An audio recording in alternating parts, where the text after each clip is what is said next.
Hi, I'm Michael Dargy, host of the RebelRebel podcast. It's a podcast for creative rebels and entrepreneurs. It's like a love letter to all you crazy fools out there that are just out there doing it.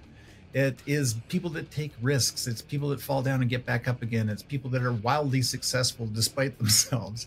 It's a crazy show with a whole bunch of stories from all over the world. Anyway, welcome. I hope you enjoy it. And if I could ask one favor, it would be please subscribe to the show. It helps us out a whole ton. Probably more than you know, but if you could just subscribe wherever you get your favorite podcasts, Spotify, Apple Podcasts, YouTube, even our website, the rebelrebelpodcast.com. Oh, also, if you're a rebel or you know a rebel, head over to the rebelrebelpodcast.com and fill out our guest request form. We're always looking for new stories to share, and we'd love to hear from you. In this episode, you'll be introduced to Tommy Zizian. He's the founder of SockRocket. SockRocket is a social enterprise. So that basically means that they're a business that employs people, has profits, and does stuff, but also helps people in the world. Hundreds of thousands of people, actually. In this episode, we talk about where this idea came from, how he figured it out, the different questions he had to ask, and the different hoops he had to go through, hurdles he had to get across, and all those sorts of things. Everything you expect in an episode of RebelRebel, a great backstory, current story, and then future looking, what happens next for him.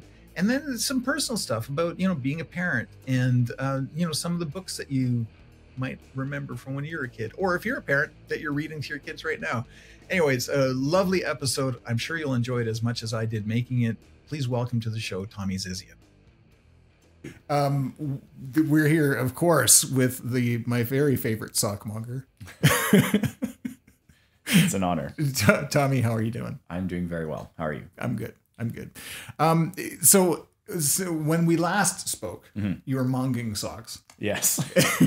Yes, I was. And are you still monging? Yes, monging hard. Good. Yeah. Excellent. Monging all over the place. And if let's talk a little bit about SockRocket. So we'll talk about, where you're at right now. Yep. And then we'll go back in time to be like, how on earth did you get here? Because how did we get here? You do have a problem with authority.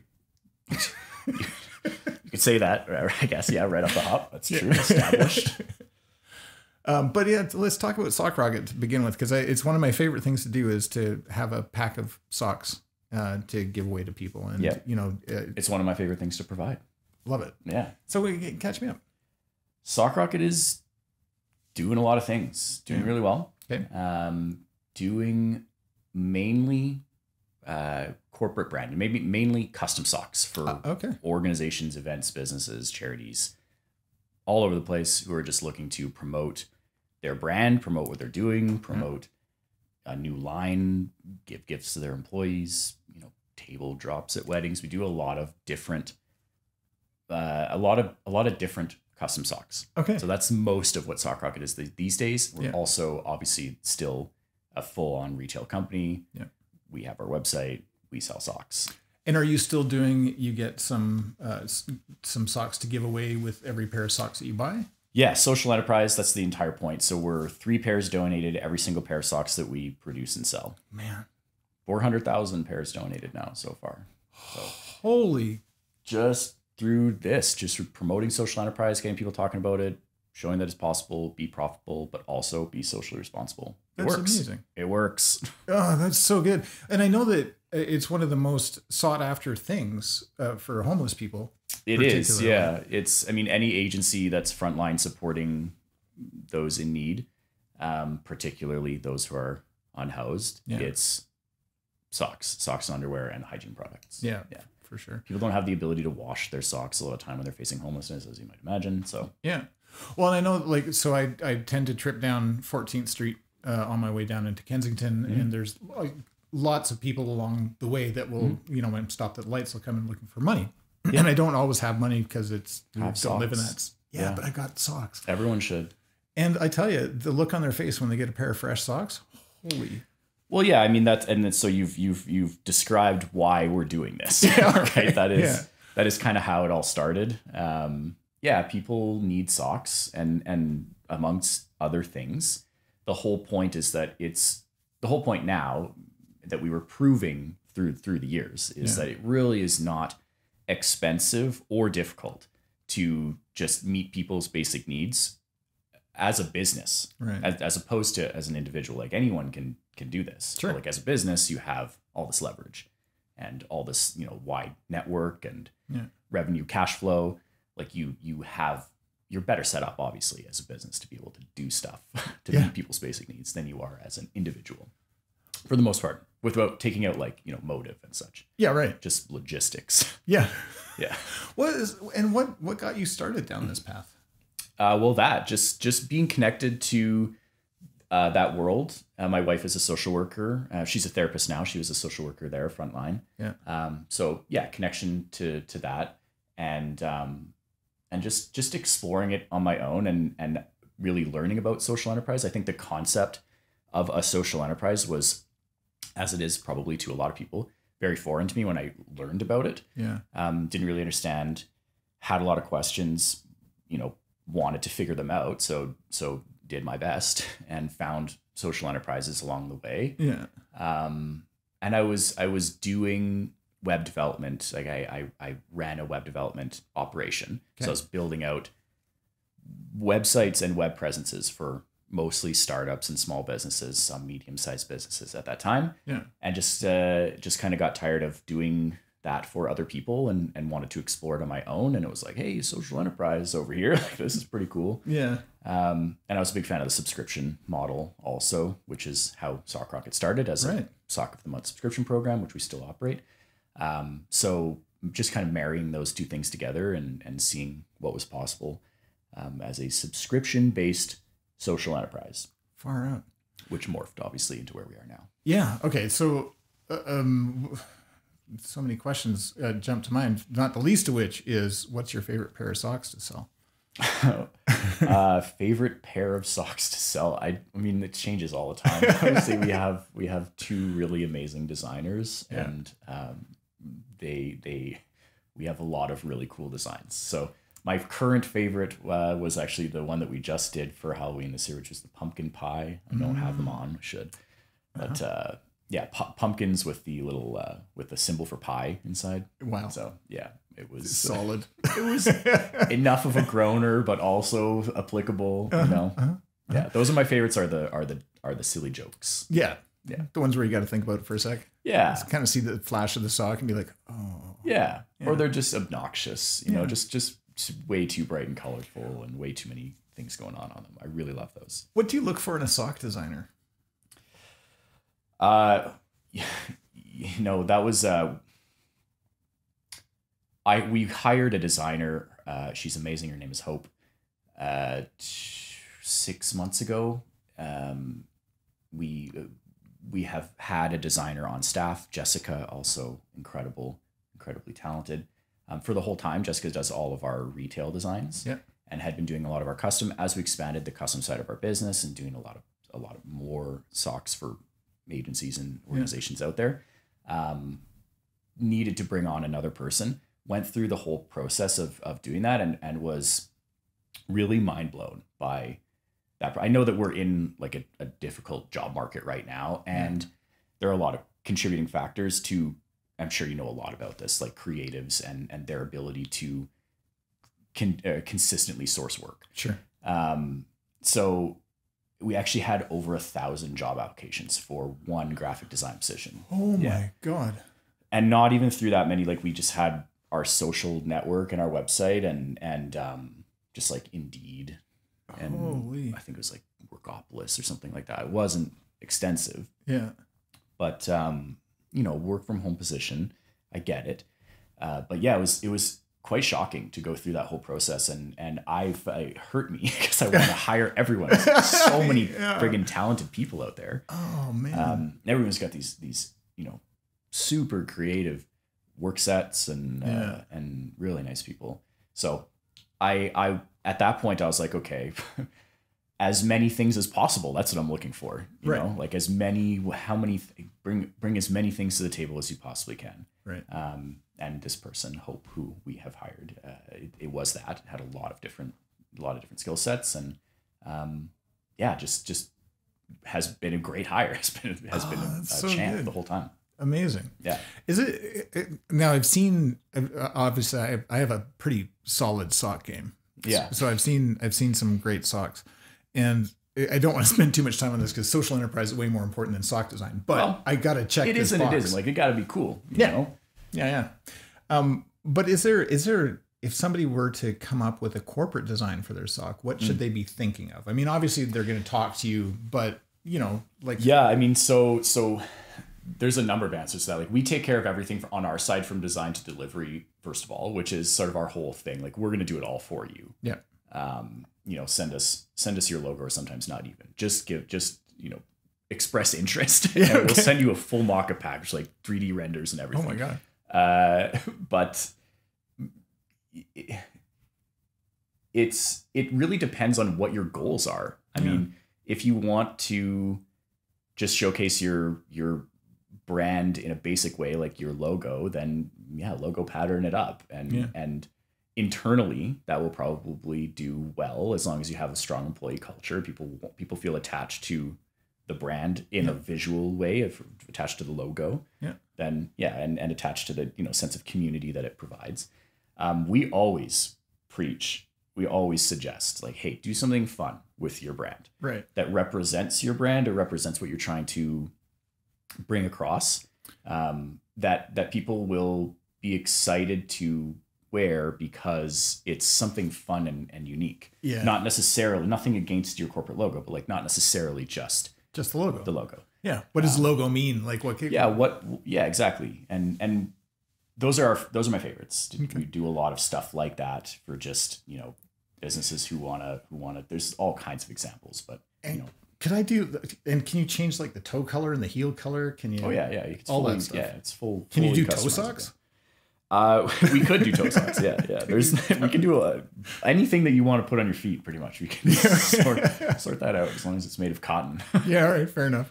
I was thinking like I'm gonna get some RebelRebel socks, and maybe I'll have like bones or exactly. What does the brand mean to you, and how can you embody or encapsulate that in a design? Because it really is just a 5 by 2.5 or 5 by 3. That's a blank canvas. Yeah. What? And again, I'm just going to shill a little bit here for you. That if a company goes and buys these things, so I go buy 100 socks from you. Yeah. Do I then get 300 socks to give away, or do you gift them? Like, how does that work? It's honestly, it's totally up to you. We can send them to you, 300 pairs of socks for you to donate to whoever you want to donate them to. And they're not my custom socks. They're just they're socks that white and black use. winter ready cotton socks. Yeah, awesome. Whether that's a large one or a smaller one or kids ones. Gotcha. We have fun patterns for kids too, if it nice. makes sense. But a lot of the agencies, as you might imagine, they prefer just the unbranded, no designs, like black and white socks. Yep. Obviously, there's a lot of dignity involved too, so it's important too for us. We started out wanting to donate fun socks too, and they were kind of like, no, I'll pump the brakes on that. And then, learn as you go. Right? Yeah, makes perfect sense. Yeah, totally. So you can donate them yourself. We can work with you can just say like, oh, the whatever agency, the whatever main shelter in our town, and we'll look it up. And okay, so then that's the next question I have is like, you're not just local. No, it's Sock Rocket is I guess global at this point. I mean, not fully. I can't say like it's a global enterprise, but it's it's all over the world. We have worked with companies all over the world now and donated all over the world. It's still like 95% donations here in Canada, and we work with a lot of different agencies here in Calgary just because that's where we are here. Wow, and we've been connected to a lot of them over the years. How long does it take to go from no soul to having some soul? That was a sock joke. Yeah, that's a good one. There's many levels to that question. There's many answers to it. It's about 5 weeks, I would say, start to finish. It really depends, again, and a thing that you're probably super familiar with. Like, it depends how quickly you want to go back and forth. You want to sit on it for a long time, or or do you trust us to put something really cool together? It can be a pretty quick process. And just because people who are listening right now are just like, holy crap, I got to do this. Christmas is coming. I need to like do it for the company, blah, blah, blah. I like only got 8 weeks left. Right. How do they get a hold of you? Sock Rocket. Google Sock Rocket. You'll find it. Sockrocket.ca. hello@sockrock.ca. If you want to send an email, we got call 1-888-24 sock 8. That's our toll free. 24-24-8. Yeah. Yeah, just Google Sock Rocket, you will find Sock Rocket, and we will hook you up. Awesome. Yeah.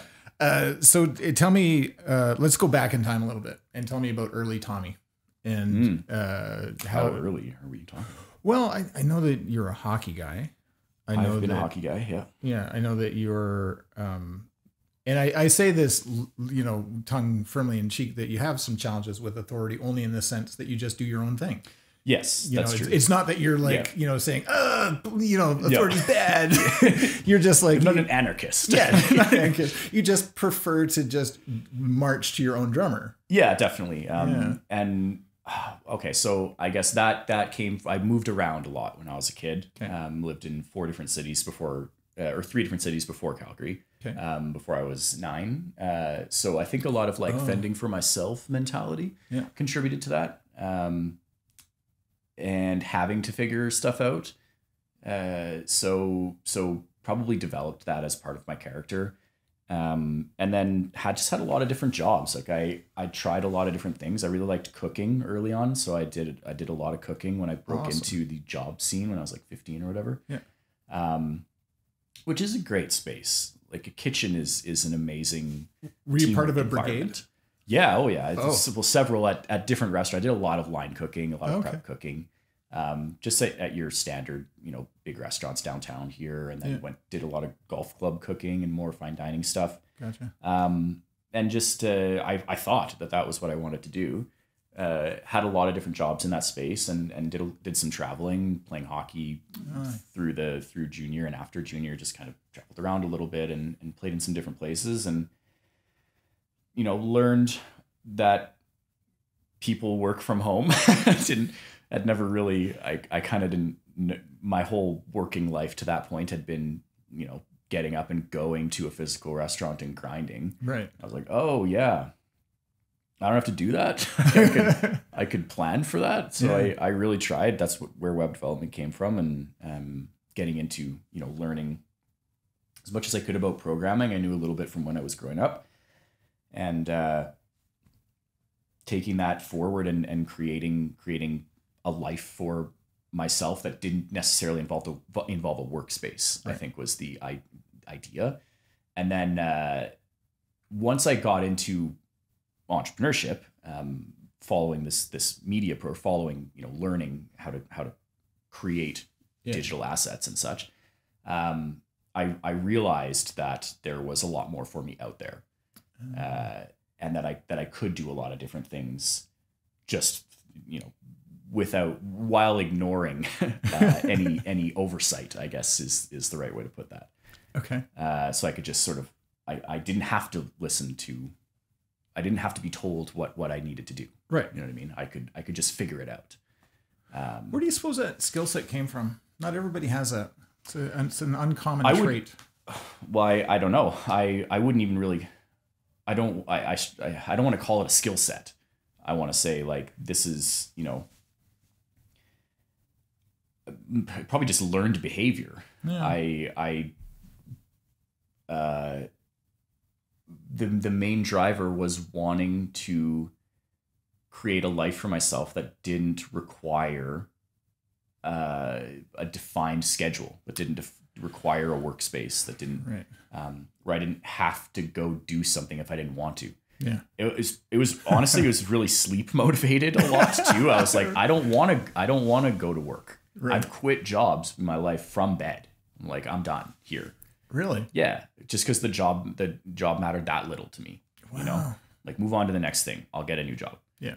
Because it was all just random work. Places are always hiring cooks and servers. Sure. So it's part of the cycle. Sorry if anyone that I quit on is listening at any point. Just from bed, really, yeah, Tommy. From bed, God. Yeah. Not all the time. But yeah, man. Just realizing that I could do that for myself, and realizing that I didn't have to figure it out or let someone else tell me what to do. Yeah. That led to a lot of that decision making process, I think, and then that led into entrepreneurship and just being like, okay, there's a lot of opinions out there anyway. There's no playbook, that's for sure. Sure. There is no like main authority figure when it comes to entrepreneurship. It's kind of like, okay, good luck. Yeah. And that's changing surely as more people go it on their own. Yeah. But yeah, it has done wonders. How did the somewhat rude to even bring it up, but how did the pandemic manifest for you in this place? Like, did it impact you much? Yeah, it did. Sock Rocket was well positioned to do well during the pandemic. It was a strange time, and like quick thinking helped a lot, and a little bit of foresight, and kind of imagining that this was going to be a lot longer than it was being touted. Because in the beginning, it was like a couple weeks. Yeah, like, oh, we'll just chill for a few weeks, and then everything will be fine. Yeah, like it's probably not going to happen that way. Yeah. So doing some planning and just leaning hard into the infrastructure that we could lean into. So we were a local business, and local businesses were being held up during that time. Yeah. So we could, even though we're across Canada at that point, we could really be a local business, and we definitely were. Yeah. So we lost all of our local revenue. A bunch of the stores that we were in closed down. We're not doing markets and events and stuff anymore. We were doing a lot of that stuff at that time. Yeah. So, we put a lot of money into advertising and marketing our business locally, and leaned really hard into e-commerce, like just dumped everything that wasn't digital essentially, and tried really hard to cut as many costs as possible that weren't necessary. And it worked. Sock Rocket did well during that time. And obviously we're very happy to have that done and have, used that time also to plan for coming out of it. And like, what does our business look like on the other side? Right. Once stores open back up, events are back, corporate budgets are back, where are we going to be? Yeah. And do you find that's sort of the crest of the wave you're in right now? Yep. Yeah, definitely. Yeah. Yeah, absolutely. People are living normal lives, and we're there as a transformed soccer company. Love it. So what happens next for you guys? Good question. We are just we've spent a lot of time over the last 2 years building out this B2B side of our business. Yeah. So selling socks directly to businesses for whatever purposes they need. So we're going to be continuing on that path and just seeing, how we can expand. I think next year or so is marketing based, and seeing, what kind of cool spaces we can get into to promote what we're doing now. And, continue. We're still promoting what we've been doing. Sock Rocket is not gone. The original Sock Rocket still exists. We still do our Soccer of the Month subscription. We still, which is amazing, by the way. Get it? Thank you. It's outstanding. Drawers of socks. Yeah, exactly. It's a lot of fun, and it's a lot of fun for us too. And we get to choose a different agency every month and reach out to new partners and share that with people. It is really where that's the essence of the business, is being able to share that feeling with our customers, and they are part of it because that's their dollars. Really, we're a social enterprise. The cost technically comes from our side. Yeah. Our margins are lower than they would be if we weren't donating 3 pairs of socks for every pair that we sold. Sure. But there still needs to be a consumer transaction. Like, you are the reason that we're donating these socks. So it's been a lot of fun to involve people that way. That's really cool. Huh. What, so the companies that are doing stuff with you, do you find that the social side is a big piece of that, or is it just that they want cool socks? Like, is there That's a good question. And it varies. Some people reach out to us because they know the social side, and they know what the whole deal is, and they know that they get to choose the agency, and they want to, it reflects well on their business as well, or whatever they're doing, to be able to say to their, if it's they're going to pay X amount for this promotional item, they might as well get this new, other piece that's like, hey, we also, your dollars got spent or our dollars got spent more than once. Yeah. Like, because we're giving you this pair of socks, 3 pairs got donated to those who really need a pair of socks. And that idea is applicable all over the place. Like, it's not obviously not just socks. You can do that. It doesn't even need to be just products. It can be anything. The point is like using the money that the business generates to do good things in the world. Yeah. So the customer, our customer, gets to pass that on to their audience when they're giving socks away. That's nice. Yeah, it's good for them. It's good for us. It's good for the people the agencies that we get to donate to. Man. more social enterprises do business like this. Yeah. What is another social enterprise that you look up to? My favorite one, when back in the day when I was going through this whole process, was called Common Good. They operate here in the city. They linen services basically for hotels and restaurants, and they employ people that are transitioning out of homelessness back into the workforce. They employ them to do all the I believe the driving, but certainly like the care, the washing, and the folding and such. Amazing. Yeah, and like that's.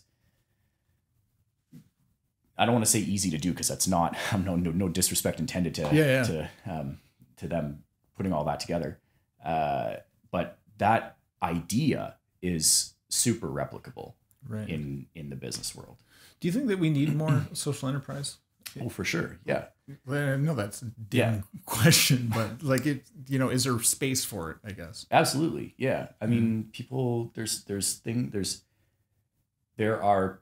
I don't want to say people who need help, because it's not really that, but there are problems to solve all over the place. Yeah. There is good that you can do all over the place. This is a very simple application. Sock Rocket is quite a simple application of a social enterprise. It's a 3-for-1 product model. Right. And we've got a item that is a basic needs item for those who are experiencing homelessness and others. There's all kinds of different agencies that we work with that are providing clothing out. But that's just an item right off of our margin. Right. And it doesn't really go much farther than that. And there are a lot, like obviously with Common Good, they're physically employing people who are transitioning out of homelessness. That's a lot more complicated. Sure. But there's no limit. There's no lack of those things where you can insert a business and be like, okay, we can do whatever here to help. Right. So Tommy's walking down the street. Do you have a dog? I don't. No dog. Okay. Just I don't know. I just thought I'd throw it out. You look like a dog guy. No? Okay. Yeah. My wife will like to hear that. So you're walking down the street, mind your own business. Yeah. Maybe you're walking with your wife. I don't know. But you're sitting there, and it's we're going to call it a early fall day. Okay. The leaves have just turned, painting the picture here. Yeah, I can imagine. You're down going down the bike path. Mm-hmm. Got the Bow River on one side. Okay. Right? Mm-hmm. And you're thinking to yourself, oh, Tommy, if only the world knew this one thing. What would that thing be that you just wish? Ooh, like anything? Anything. Oh, it could be like anchovies should not be on a part of our food chain. I don't know. No, man. Anchovies are delicious.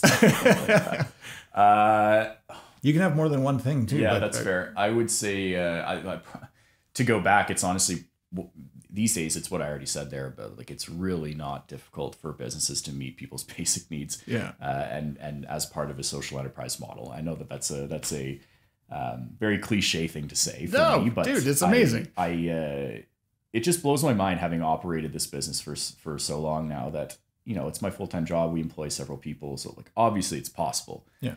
To do what we're doing. And if we can do it, then big businesses can do way more. Sure. Yeah. That would be up there away from the business world. Also up there would be like, hey, you guys should probably spend more time learning about AI. Oh yeah. Don't let that one fall to the wayside, because a lot of things are. What do you know? What do I know? Yeah, what do you know? I don't know anything. I know nothing. What's the skinny on the fat right now? What are you worried about? I know that I want to be involved in that space in some way. Yeah. I know that our world, I know that our society in particular, but definitely the whole world is good at forgetting things. Yeah. And certainly the media does that to us. Yeah. But yeah, that I know that we should go back and focus on that one again. Yeah. Because I can see it as a business owner, especially digitally. Like I live on the internet these days, during my workday at least, and it is really the Wild West of AI. There's a lot of businesses and applications being built on top of language models for the purpose of helping businesses. Yeah. And I can see it happening. And do you use AI in your marketing? Yes and no. Okay. It's a bit of a touchy subject these days because like AI is going to put people out of business, and we know this. And content is really one of the places where AI can do really well. Yeah. It excels at, language models excel at just generating ideas and iterating on them. Totally. So that is a lot of what marketing is to begin with, is like generating ideas and split testing them. Yeah. So get ready for the onslaught of noise in the world, right? Like and that's the thing that I think is most interesting is, possibly the important things will actually sift out.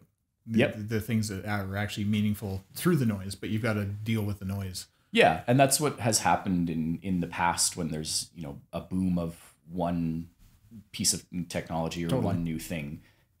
There's a lot of people that jump on board, and there'll be a lot of applications. Yeah. A lot of things will be built on top of these. I'm excited to try a lot of them out. We've tried a few things out. Definitely like idea creation though. Holy smokes. Right. Insane. Yeah. Just straight iterations. I'm going to give you a human one. Yeah. All right. You ready? All your socks belong to us. Yeah. That's what I want. I want a pair of socks that says all your sock belong to us. Yeah. Belong to us. To us. Yeah. Yeah. It's ideologued. We operate a virtual suggestion box. So, nice. Yeah. All right. It used to be a physical one. Yeah. We used to have a box when we did like small time markets. Oh my God. We took a couple design ideas from there. That's so great. Yeah. Okay. That's cool. So that one's in there. Yep. Wicked. Yep. What was the origin of that? Do you know? All your base are belong to us. It was like a internet meme, one of the very first internet memes from like a video game. So public domain. Yeah. Yeah. Then sure. All your socks are belong to us. Yeah. All your sock are belong to us. I think would be correct. Okay. Yeah. Noted. Yeah. Yes, you heard it here first, folks. Yeah, especially as we've gone down this path on the custom side, like it gets a lot easier for us to just do silly jokes and stuff for ourselves. Yeah, like I make them for my friends' weddings or whatever. Like just do silly things to have around. Are they manufactured here?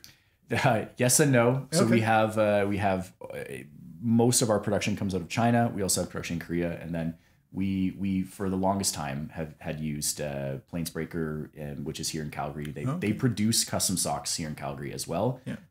Another sock company. Those guys are awesome.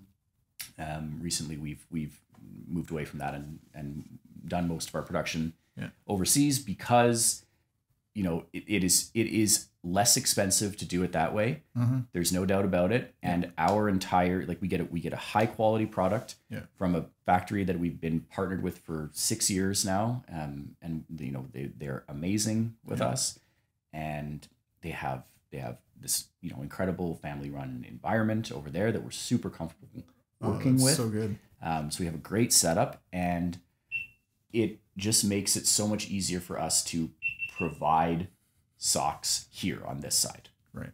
Because that is what it's all about. Yeah. So if our production is cheaper, then our capacity to, build out our network and donate as many pairs of socks as possible, which is our entire goal, is much more doable.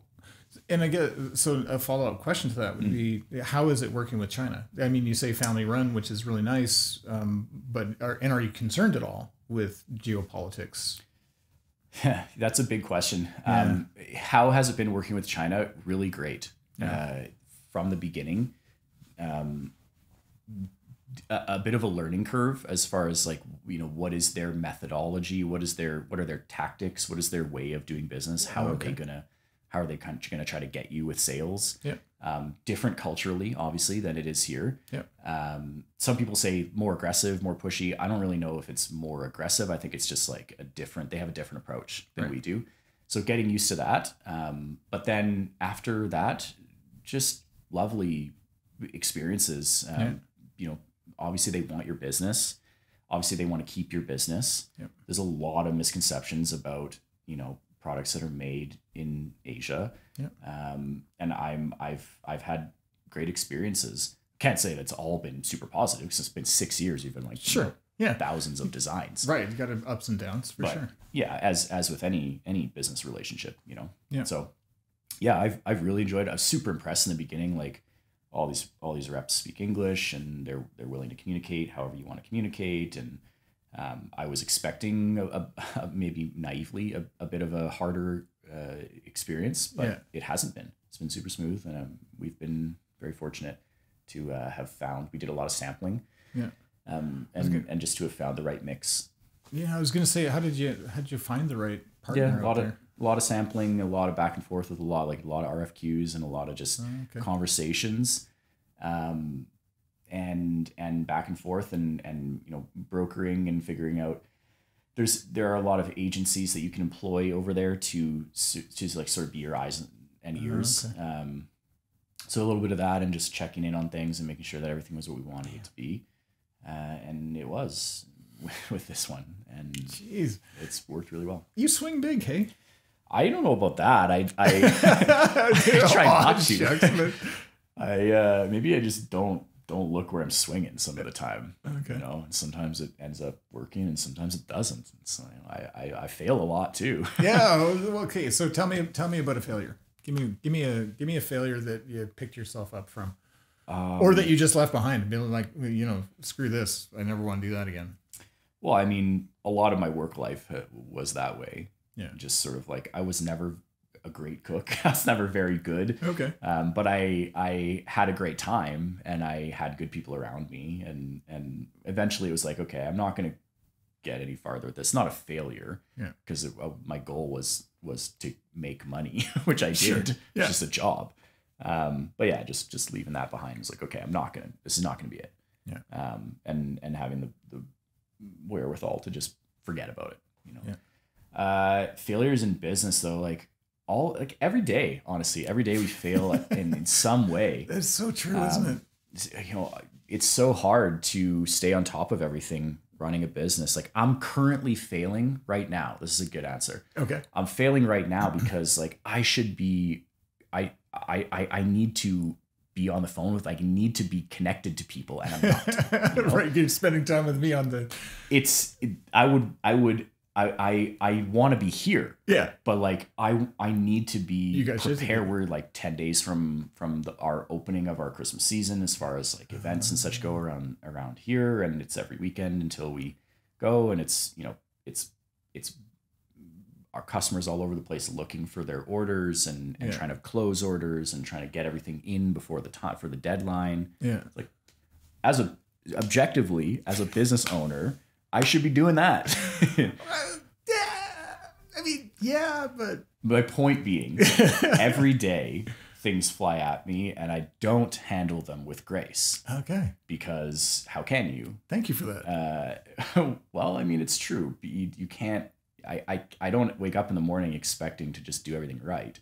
Because I know for sure, 100% guarantee I'm not going to. Yeah. I'm going to make mistakes. If we're, I mean, I have 2 kids, so it's the chaos anyway. Oh, sure. 2 and a 4-year-old. But strictly as it pertains to business, like there's no way that I'm going to nail it every day. How do you reconcile yourself with that? Do you just, because that's got to be hard. And I say that from being my own business owner as well. I do understand this world of like, you're not going to get it right, but you're going to try. You're going to try, yeah. And you do have to let it roll off your back. Mm-hmm. You can't let it stick to you. Mm-hmm. You know, when you try and do a little better next time. Yep. I guess. Definitely. And try to be a little bit better at letting it roll off the next time. You know, every failure prepares us for the next success, but it also prepares us for the next failure. Sure. You know, and how do I handle that a little bit better? And in my case, I think I've tried to compartmentalize the decision making process, or at least the gravity of each individual decision over the years, so that if I screw up here, then it's not gonna, the whole like tanker aspect of a ship, right? Yeah. Like if one partition fails and fills up with water, it's the whole thing is not going to fill up with water. We just close this off, and everything else is fine. So I think that mentality, just try hard to not have all the decisions be too heavy. Sure. Do you aspire one day to have a perfect day? No, definitely not. There is no perfect day. Good. I just aspire to like stay alive and prosper and spend time with people that I love. That's really it. That's awesome. Outstanding. There's these people out there in the world that listen to this show, and I suspect that the number gets smaller over time because they eventually just decide to do stuff. But they might be on the edge. They might have just decided to be like, oh man, I want to do a thing. Yeah. And you know what? As a person, like I still listen to entrepreneurial podcasts and all kinds of things. I'm doing stuff, but like I'm really interested in what other people are doing too. So what advice do you have for people that, maybe even if you could give yourself advice on this show that you could listen to later, what would that be? I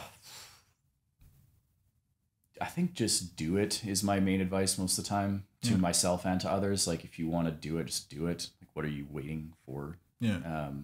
I get a lot of decision paralysis too, especially as it comes to this is a time of year where I get a lot of decision paralysis. We have a lot of decisions to make as we roll into a holiday season. Right. So oftentimes it takes me a while to figure, like, there's so many options and there's no playbook. So it's really just like I can lean on people, I can lean on my staff, I can lean on my family, my friends, my marketing company, I lean on them a ton. Yeah. ChatGPT. Like, no matter what I do, I'm not going to nail it. I'm not going to know exactly what the right decision is. So a lot of decision paralysis at this time of year. And the advice that I would give myself, I guess, is just keep making those decisions. Just make the decision. Yeah. Either it's going to work or it's not going to work. But the longer you think about it and plan for it, most likely not going to improve the outcome. All right. It's either going to work or not. So back in the day, I think like just getting into it more early. I did jump right in. Like I tried hard to just, all right, I'm going to try this here. Yeah. And it worked. Yeah. And I think that's the advice that I tend to give out when people ask questions about like, how do I figure out, what do I do? Yeah. It's like, just, start trying some things and you'll figure out what you like and what you don't like and what works and what doesn't work. And just don't be afraid to fail. Yeah. Take that into the next thing. Failure is so good for you. Yeah. Oh, that could be the title of this episode. Yeah. I love it. Oh man, I had another question. It was, oh my goodness, totally drawing a blank. You had me so inspired with this. Your marketing. So I want to talk about this marketing thing for a second. And you don't have to answer this if you don't want to, but I am curious. And I know other people are as well. How much do you have to spend on your digital campaigns to see a return? That's a complicated question. Yeah. Right. Because it really depends on what you have to define what your return is. Right. Right. If your return is literally a return on your investment, then, if your goal is conversions, then it's, you would have X is the answer. Right. If your goal is brand awareness, then you gotta get a different answer. Yeah, if your goal is like, breaking even for the purposes of promotion, then that's a different answer. Yeah. It really depends on the medium too. There are some places like we've got more connected to some of the bigger advertisers in the last few years, and it doesn't really make a lot of sense to do campaigns unless you're spending tens and tens of thousands of dollars to project across multiple channels and coordinate messaging and coordinate timing and omni-channel marketing is really is the whole idea. I have been told. So Yeah. that's where a really strong marketing team is been invaluable to me. Just not having to do that all myself anymore is, I mean, aside from freeing me up to actually focus on the business, it has made the product better, and because the experts are doing it, right? You know, so I lean on them a lot for answers to those questions. Yeah. To just, you know, find the right value in whatever our venture is. I think as a good rule of thumb, if you're growing, like if you're focused on growth, and you're not necessarily focused on turning a profit, you're focused on reinvesting, I would say spend all of your net profit, and then some, and take advantage of things like capital loans these days. There's even Shopify, all the BDC and banks will, or organizations will loan you money at fixed fees, and take it straight from your sales. Like it's a great model. You're not tied to like a fluctuating interest rate. You're not tied to, you know, the longer you keep this loan, the more it costs you. It's like, this is exactly how much it's going to cost, and this is exactly how you're going to pay it back. It's royalty based, for lack of a better term. Oh, interesting. So like you have capital there for that. I think, is that nice? Yeah. Sweet. That's awesome. Oh, right on.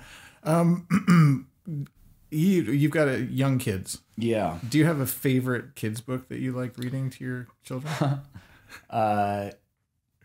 What is my favorite? We read so many books. We don't do any screen time. Nice. So we don't even have a TV. So books are the main form of entertainment in our house, which is difficult. Yeah. But good cuddle time and good togetherness and teaching and everything. My favorite book over the years has been it's called Ladybug Loves Hugs? It's called something like that. Ladybug Loves Hugs. But the idea is that there are 5 different animals who want a hug. But I think it's the sheep. Yeah. Sheep does not want a hug. Oh. And that's okay, is the whole that's idea. Nice. It is really nice. It's really heartwarming, and they've got a lot out of that. And it's such a simple lesson for a 2 or 3 year old, but they have definitely taken that concept and applied it. Oh, that's awesome. As just awareness for others. Yeah. You know? Like, who knows what anyone is thinking or doing or where they came from or anything. And that's our all we have to do is nothing. All we have to do is not get all concerned about it. Yeah. Yeah. Outstanding. So I think that one's up there for sure. Big Robert Munsch fans. Yeah, I love Munch. Yeah. I have qualms with some kids' books for sure. Yeah. There's a lot of recycled stuff that's out there, and old world ideas, and there's a lot of dad hate in books sometimes too, and it's just kind of in there. You don't really think about it. Like, the protagonist is mom, and interesting. There's a lot of I'm sure my wife rolls her eyes all the time when I talk about this, but she's totally on board with my concept, my idea. But I sometimes that one bothers me. Yeah.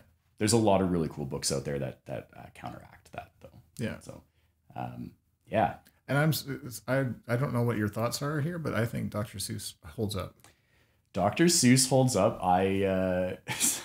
This is funny, but Dr. Seuss bothers me sometimes because the books are so long. They're like 70 pages. So like Hop on Pop, the Cat in the Hat, the OG Cat in the Hat is 65 pages long. Yeah. That's a lot of words for bedtime. Yeah. I used to just slam through it and almost rap it to my kids too. Like, we would do different voices. And, oh yeah, man. Tweedle Beetle Battle. Are you kidding me? Like, some of them are hard. Is it Hop or One Fish, Two Fish? Yeah, that one's tough. There's a some serious rhymes. Dr. Seuss was you legit. Gotta bring your game. You really do. And sometimes at the end of the day, it's like we do a lot of solo parenting too, because we're just at home all the time. We both work from home. So one of us is working, one of us is parenting kind of thing. Yeah. So at the end of a hard day, I'm like, I can't read, 150 pages of Dr. Seuss. Yeah, no, that's fair. It's totally fair. This is where Munch comes in. But I do love me some Paper Bag Princess too. Yeah, Paper Bag Princess. That's the one. This may make me sound a certain way, but we avoid the. That's the one where the Prince Ronald, and he's like, "You're ugly" in the paper bag. Yeah, that's the whole thing. So we make modifications. Yeah, that's fair. In some of the books. Yeah. Sometimes other people read them to the kids, and they're like, "What are you saying? Like that's not what they're talking about. That's not in the book." Yeah, yeah. Yeah. I like that she's crushes it at the end though. Yes. She does. That's the exactly. best. Yeah. Redeeming. Yeah. Yeah. It's more language stuff for us. Yeah. Not necessary. Fair. Yeah. What's your favorite book? I have to be honest and say I don't really read. Okay. To be completely honest, no, reading has never really been my thing. Yeah. Even since I was a kid, I kind of just I read kids books when I was a preteen, but once I got to high school, like I've never really enjoyed it that much. I prefer to get my information visually. Yeah. I watch a lot of videos, and if I ever need to learn something, it's visual. That's just how I've learned. Reading, I never retain what I'm reading. I always find myself thinking about other things while I'm reading. Yeah. And then I read a whole page and I'm like, what did I read? Yeah. And these days I'm just way too tired to read. Yeah, that's I'll fall asleep. Do you have like a favorite content creator or podcast that you follow or listen to?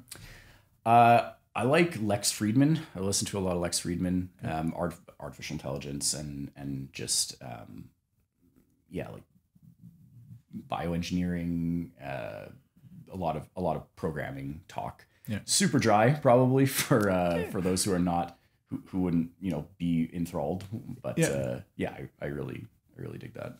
Nice. Yeah, I've listened to a lot of that the Shopify Masters series or whatever over the years. Yeah, just because there's so much good information in there when they're just interviewing legit store owners that have just gone through the whole role. Yeah. And these days I feel really connected to those people, and I feel like I have a lot of the same experiences that they've had. So listening to them talk about how they're solving their problems in their business, and what apps they're using, and especially as AI takes over the application space, how different businesses are utilizing AI to solve problems that we certainly simple problems or that are low-hanging fruit like content creation, right? But supply chain stuff and tone and things that you wouldn't even design in a lot of ways. Yeah, very interested in how bona fide businesses are handling that. So yeah, a lot of Shopify Masters and a lot of AI stuff. Awesome. What's the let's finish on this. What's your hope for AI? Oh man, I hope that I just hope that it's more of what I don't hope, I guess, for AI. I just hope that AI is not used poorly. Yeah. But it's hard to can't be naive about that. It is going to be used poorly, probably. Sure. I'm sure it already is. Yeah. So I would say that I hope that it can improve quality of life. Like I hope it could just have a net positive effect on people's quality of life once it gets harnessed and used for, the right reasons. Yeah. And certainly, as an owner, as a founder and operator of a social enterprise, I am really interested in how it can contribute to what we're doing. How can it improve people's quality of life, even just a bit, as far as like, your just the distance up to the poverty line, right? Yeah. Sometimes we forget, I think, let my privilege show a little bit here, but sometimes we forget that, the distance down from us to the poverty line is generally, for me at least, speak only about myself, is far greater than the distance up from a person that's living just below to the poverty line. Sure. So I'm really interested in how AI can contribute to lifting more people out of poverty. Love it. We'll see. Yeah. You are a lovely human being, sir. Thank you. Thanks for being on the show. Appreciate you. Thank you. Thanks so much for joining me. This has been outstanding. I could talk to you all afternoon, but I know you got socks to monger. I do. Yeah, you got socks to mong. I do. Thanks, Tommy. Thank you. Thank you so much for listening to the show. Don't forget to like, subscribe, share, do all that stuff. It helps us out a bunch. Also, if you're a rebel or you know a rebel, head on over to the RebelRebelPodcast.com and fill out the guest request form. We'd love to hear from you. And we're always looking for new stories, right? Also, while you're there, you can pick up some merch. Maybe a coffee cup, maybe a super cool t-shirt. We're going to have new designs up there all the time. Anyway, thank you so much for listening. Thanks for following. And until next time, see you later.